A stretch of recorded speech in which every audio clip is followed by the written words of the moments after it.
Buenos días, profesora y compañeros. El tema que vamos a explicar hoy es la ampliación del arbitramiento. Está presentado por Paola Benavides Pantoja, Camila Ibarra Soto, Paola Pantoja Benavides y Daniela Pesillo Cabrera. Para entrar al tema, debemos saber qué es el arbitraje. El arbitraje se encuentra regulado en la Ley 1563 del 2012 y es uno de los mecanismos alternativos de solución de conflictos. Por medio de este, las partes defieren a árbitros la solución de una controversia relativa a asuntos de libre disposición o los que la ley autorice. El arbitraje se caracteriza por ser heterocompositivo, pues al proceso interviene un tercero neutral quien resuelve el conflicto. Oneroso, porque se pagan honorarios al Tribunal de Arbitramiento. Excepcional, debido a que son las partes quienes mediante un pacto arbitral deciden acudir al arbitraje y no a la justicia ordinaria. Temporal, ya que una vez el conflicto acaba, el tribunal se disuelve. Autónomo, porque este pacto está en una cláusula ajena al contrato. Los principios y reglas de imparcialidad del arbitraje se encuentran en el artículo 1, párrafo 2. Indica que son imparcialidad, idoneidad, celeridad, igualdad, oralidad, publicidad y contradicción. ¿Cómo termina el conflicto? El conflicto termina por medio de la decisión del Tribunal de Arbitraje, el cual profiere una sentencia conocida como laudo arbitral. Esta puede ser en derecho, en equidad o técnico. En derecho, si los árbitros deciden conforme a derecho positivo. En equidad, cuando deciden conforme a consideraciones de equidad. O técnico, porque los árbitros deciden con base en conocimientos de alguna determinada ciencia, oficio o arte. ¿Cuáles son las clases de arbitraje en Colombia? En el artículo 2 de la Ley 1563 del 2012 se regulan las clases de arbitraje. En esta se encuentran dos clasificaciones. La primera, el arbitraje ad hoc, y la segunda, el arbitraje institucional. ¿Qué es el arbitraje ad hoc? Se encuentra en el capítulo 7 de la ley ya mencionada. Es ad hoc cuando es conducido o dirigido directamente por los árbitros. En este caso, no hay un centro de arbitraje que administre el trámite directamente. En el arbitraje ad hoc, las partes acordaron con anticipación las reglas a seguir en el procedimiento. Todo esto conforme a las leyes vigentes y a la Constitución política. Las características del arbitraje ad hoc, según el capítulo 7, son: en su artículo 53 encontramos la designación de árbitros en el arbitraje ad hoc. Aquí las partes designan a los árbitros y la cantidad de ellos. Lo hacen mediante el pacto arbitral. Ambas partes deben designar a los árbitros. Cuando una de las partes no colabora con ello, quien sí lo hace debe acudir ante el juez civil del circuito, con pruebas que demuestren lo anterior, para que el juez realice el nombramiento ad hoc. Para ello tiene un término de 5 días. En el artículo 54 encontramos la aceptación de los árbitros. Una vez escogidos los árbitros, el juez o las partes deben comunicarlos para que ellos acepten, no acepten o guarden silencio. Esto se debe hacer en el término de 5 días. Si no aceptan o guardan silencio, se debe buscar otro árbitro. En el artículo 55 está el deber de información e impedimentos y recusaciones. Se encuentran las reglas sobre el deber de información, impedimentos y recusaciones previstas para el arbitraje institucional. Son aplicables a los árbitros y secretarios de los tribunales ad hoc. En el artículo 56 está la instalación del tribunal. Cuando los árbitros acepten, convocan audiencia de instalación del tribunal, en donde se escoge a un presidente y señalan dónde debe presentarse la demanda. Esto en un término de 15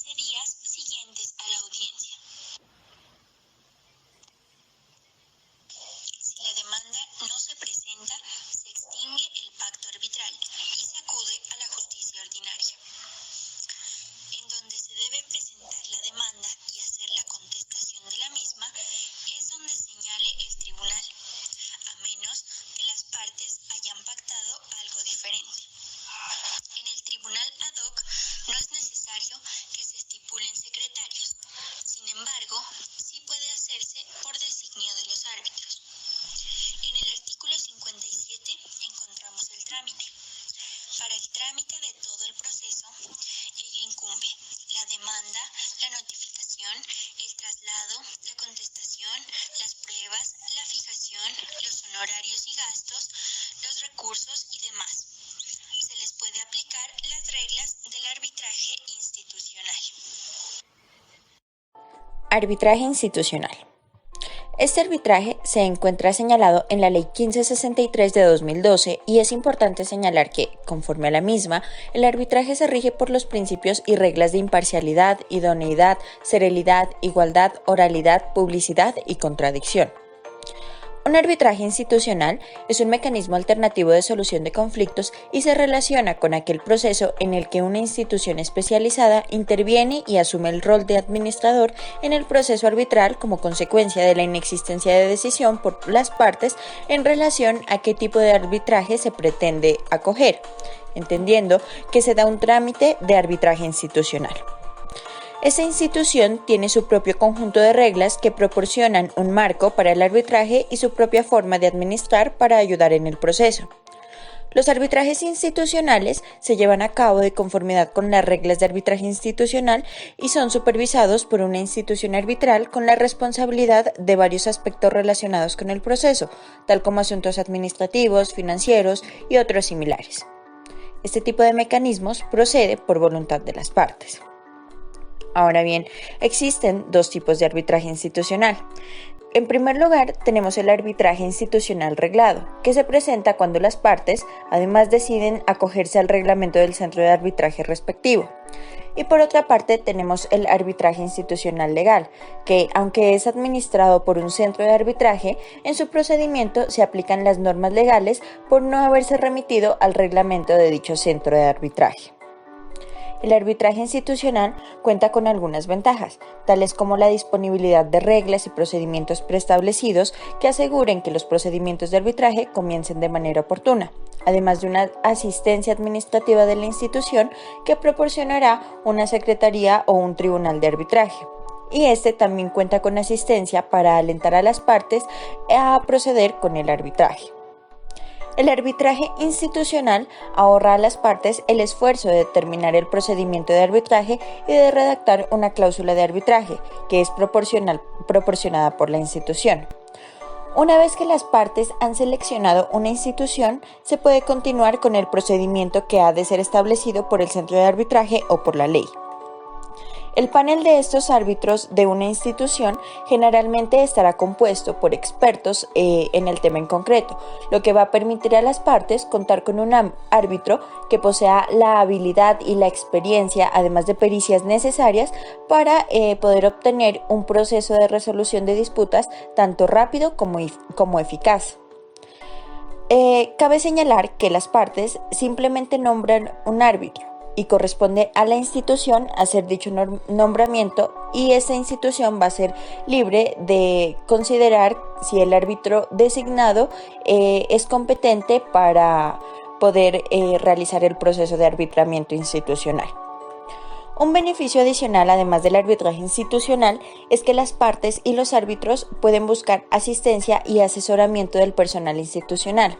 En un arreglo ad hoc menos formal, las partes del arbitraje tendrían que acudir a tribunales para llevar adelante el arbitraje, y esto inevitablemente incurriría en gastos adicionales. Además, otra de las ventajas percibidas del arbitraje en general es que proporciona un laudo definitivo y vinculante. Sin embargo, es necesario recalcar que existe el riesgo inherente de que por un error cometido por un tribunal no se pueda subsanar de manera adecuada y pertinente. Para poder contrarrestar este riesgo, algunas reglas institucionales prevén la situación antes de que se emita el laudo final. Una parte insatisfecha podría entonces apelar a un tribunal arbitral de segunda instancia, lo que podría ser confirmado, modificado. También se pueden enmendar o anular el proyecto de los laudos. Los procesos menos formales no van a ofrecer esta opción. Una institución arbitral es un elemento indispensable en el arbitraje institucional. La institución arbitral se define generalmente como esa organización permanente con un conjunto de sus propias reglas de arbitraje que regulan los servicios prestados por la organización y otros aspectos procesales del arbitraje. En comparación con el arbitraje ad hoc, A menudo se considera que este es más privado porque hay menos personas involucradas. El arbitraje ad hoc también podría brindar más flexibilidad para las partes. Sin embargo, no existirían esas reglas de arbitraje aplicables automáticamente a un programa predeterminado para honorarios institucionales o para el árbitro en específico. Ahora vamos a hablar sobre la cláusula compromisoria. El uso de los mecanismos alternativos de solución de conflictos es en la actualidad cada vez más frecuente, uno de los cuales cobra gran relevancia es el arbitraje. En este mecanismo, él o los árbitros intervienen para imponer una solución a la controversia contractual que pueda surgir entre las partes, previa suscripción a una cláusula compromisoria, contentiva en el pacto arbitral. Sin embargo, estas cláusulas no siempre llevan consigo una igualdad material para las partes y se transforman en cláusulas abusivas en torno a las cuales pueden surgir controversias relacionadas con su configuración y tratamiento. Por su parte, la sentencia T-511 del 2011 de la Corte Constitucional ha establecido que la cláusula compromisoria es el pacto contenido en un contrato o en un documento anexo a él, en virtud del cual los contratantes acuerdan someter las eventuales diferencias que puedan surgir con ocasión del mismo a la decisión de un tribunal arbitral. Entre tanto, el compromiso es el negocio jurídico por medio del cual las partes involucradas en un conflicto presente y determinado convienen resolverlo a través de un tribunal de arbitramiento. Según este concepto, podemos decir que la cláusula compromisoria es el acto concreto mediante el cual las partes ejercen su libertad contractual y autonomía de la voluntad para someter a un procedimiento arbitral las diferencias que provienen de una relación jurídica contractual o extracontractual determinada, sin necesidad de llevarlos a instancias judiciales. Ahora bien, dentro de las características tenemos que la cláusula compromisoria tiene como principal la de ser un acuerdo de voluntades, mediante el cual las partes se obligan a someter sus diferencias a la decisión de árbitros, quienes están transitoriamente investidos de la función de administrar justicia, que profieren una decisión o laudo que por mandato legal adquiere la misma categoría jurídica y los mismos efectos de una sentencia judicial.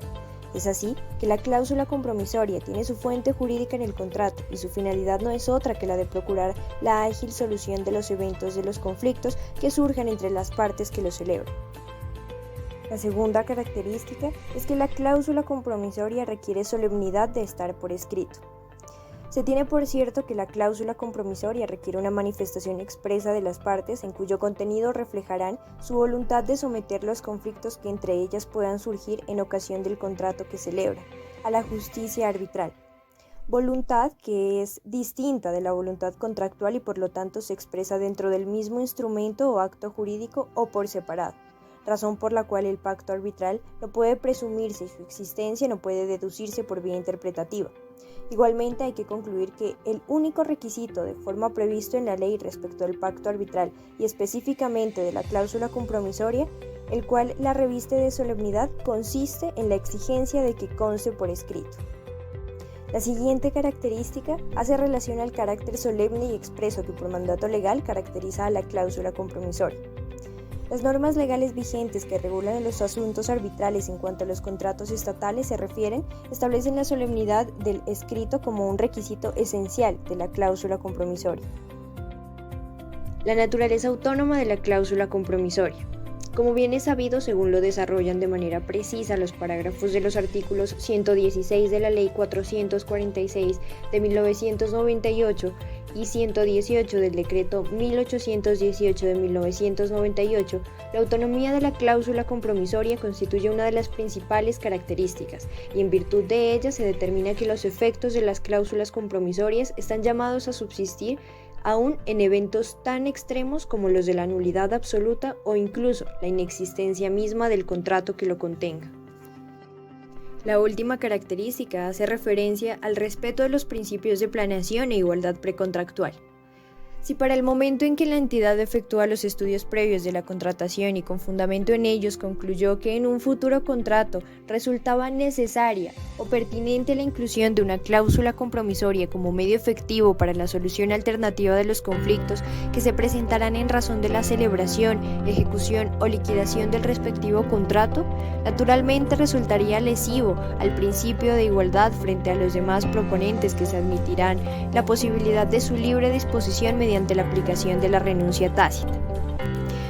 Con todo lo anterior podemos decir que toda controversia o diferencia relativa a este contrato y al cumplimiento de cualquiera de las obligaciones señaladas en el mismo se resolverá por un tribunal de arbitramiento presentando la respectiva solicitud ante el Centro de Conciliación y Arbitraje. El tribunal de arbitramiento se regirá de acuerdo con las siguientes reglas. Primero, el tribunal estará integrado por un número impar de árbitros. Segundo, el tribunal funcionará de conformidad con el reglamento interno del Centro de Conciliación o Arbitraje Empresarial. Tercero, el tribunal decidirá y se deberá indicar si es en derecho o en equidad. Y como último, el secretario del Tribunal de Arbitramiento será elegido de la lista oficial de los secretarios del Centro de Conciliación y Arbitraje Empresarial. Con todo lo anterior, podemos decir que conforme al derecho colombiano, la cláusula compromisoria consiste en el pacto contenido en un contrato o documento anexo a él, en virtud del cual los contratantes acuerdan someter las eventuales diferencias que puedan surgir en ocasión del mismo a la decisión de un tribunal arbitral. Así pues, la cláusula compromisoria es aquella estipulación en que las partes de un contrato resuelven que todas o algunas de las diferencias que se puedan presentar entre ellas con motivo del desarrollo, ejecución o liquidación de dicho contrato se sometan a decisión arbitral. Se trata entonces de una cláusula adicional a un contrato. Su característica principal, como lo dijimos anteriormente, consiste en que se trata de establecer a priori la forma de resolver los eventuales conflictos que puedan sobrevenir durante la ejecución del contrato, sin que exista una disputa en el momento en que se suscribe la cláusula. Como ejemplo, tenemos que la cláusula compromisoria se puede pactar así. Las partes contratantes acuerdan que toda controversia o diferencia relativa a este contrato, ejecución y liquidación se someterá inicialmente a conciliación entre las partes en litigio. Para ello, suscitando en conflicto, recurrirán al Centro de Conciliación y Arbitraje de la ciudad de Pasto. Ahora bien, en este punto nos corresponde abordar lo concerniente al pacto arbitral. Para esto, antes de iniciar a su explicación, me parece imprescindible recalcar la importancia que tiene el pacto arbitral. ¿Y por qué? Porque básicamente este se constituye en esa piedra angular o en ese cimiento que nos va a permitir dar inicio a la materialización del arbitraje. Es decir, en palabras más concretas, nos podemos imaginar el pacto arbitral como esa puerta que nos va a abrir el camino para la iniciación de ese arbitraje. Entendido esto, podemos iniciar con el estudio de la Ley 1563 de 2012, la cual se encarga de regular todo lo correspondiente al arbitraje. Y hay un artículo muy importante que es el artículo 3º, y este se encarga de regular en qué consiste el pacto arbitral. Inicialmente nos establece algo muy curioso, y es que lo define como un negocio jurídico. Y tiene toda la razón. El pacto arbitral es un negocio jurídico. ¿Por qué? Ya que este parte de la voluntad de las partes en crear una obligación. Y en este punto, esa obligación va a consistir en someter cualquier controversia que se suscite entre ellas al arbitraje. Es decir, el pacto arbitral se constituye en un compromiso, el cual consta o básicamente implica que las partes renuncien a trasladar ese conflicto o esas controversias o pretensiones a la jurisdicción ordinaria. Dicen, bueno, nosotros no vamos a acudir a la jurisdicción ordinaria, sino por el contrario, como pues ya se mencionó anteriormente, vamos a acudir a este mecanismo alternativo de solución de conflictos que es el arbitraje, por medio de un tribunal de arbitramiento. Y es muy importante en este punto reconocer algo muy importante, y es que el pacto arbitral no es un elemento natural de los contratos que nosotros celebremos. Es decir, no podemos asumir que porque ya celebramos un contrato con X o Y persona, automáticamente el pacto arbitral ya se incluye en ese contrato. O sea, es un error fatal. ¿Por qué? Porque este se debe estipular claramente y de forma escrita en ese contrato, o como miraremos en este punto, se lo puede hacer de dos maneras. Es decir, el pacto arbitral se puede materializar de dos formas, como es el compromiso, que consiste en que, por ejemplo, ya una vez celebrado el contrato, las partes involucradas van a decidir resolver cualquier conflicto que se presente mediante un tribunal de arbitramiento, o por la cláusula compromisoria, que mi compañera la explicará a fondo a continuación. Pero para no dejar este vacío, podemos decir que la cláusula compromisoria se debe incluir en el contrato y hace parte del contrato. ¿Cómo podemos diferenciar estas dos figuras, el compromiso y la cláusula compromisoria?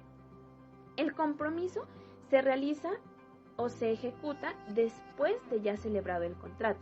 Es decir, el compromiso no hace parte del contrato, no se incluye en este. Por el contrario, la cláusula compromisoria sí se va a incluir en el contrato y obviamente se va a realizar antes de que se presente esta controversia. Por otra parte, el artículo 3 nos dice que en el pacto arbitral las partes deberán indicar la naturaleza del laudo. ¿Y qué se entiende por laudo? Esta es la sentencia que profiere el tribunal de arbitraje. Entonces es lo que nosotros conocemos en la jurisdicción ordinaria como la sentencia, en el arbitraje se conoce como laudo. Y puede ser de tres formas que la misma ley, que es la 1563 de 2012, nos establece. Puede ser en derecho, cuando se basa en las normas vigentes, en esa legalidad, o en equidad, cuando parte de ese sentido común o de la equidad, o técnico, cuando se cuenta con conocimientos especiales sobre un arte, sobre una ciencia, sobre un oficio, es decir, si es un conocimiento técnico. Por ende, las partes pues deben estipular, ¿no?, en que ese laudo va a ser de derecho, en equidad o técnico. Pero la ley dice, bueno, si las partes no estipulan nada, si se olvidaron o no lo quisieron colocar, este se va a proferir, es decir, el laudo se va a proferir en derecho.